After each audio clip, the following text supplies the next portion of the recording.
Dans le même esprit que pour le signalement arrêt de travail, nous allons voir maintenant les signalements fin de contrat. Alors, le prérequis, effectivement, c'est d'avoir bien géré le départ d'un salarié.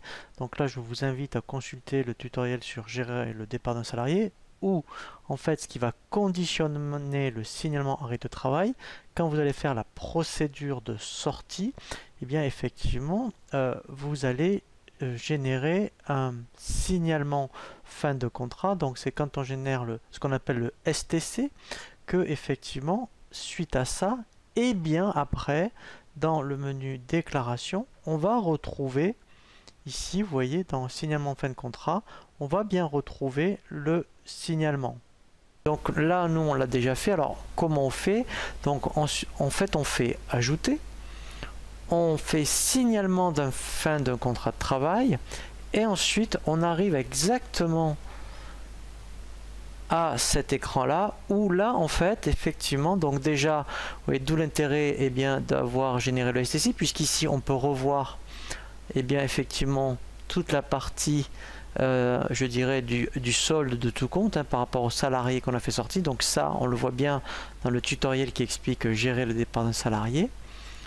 Et ici, en fait, eh bien, on a bien en visualisation eh bien, tout ce qui va concerner, vous voyez donc en page 2, voilà, eh bien, effectivement, voilà. Donc là, alors là, effectivement, il y a, je dirais, le minimum, puisqu'en fait, en plus, effectivement, comme au niveau des bulletins de paye, il n'y avait pas les bulletins précédents, voilà, mais sinon, là, en fait, il reprend tout ce qui vous génère au STC. Alors ce qui est intéressant, c'est que tout est modifiable. Donc si en plus vous avez besoin eh bien, de le modifier, c'est modifiable. Donc après on peut même faire annule et remplace. Donc une fois que c'est modifié.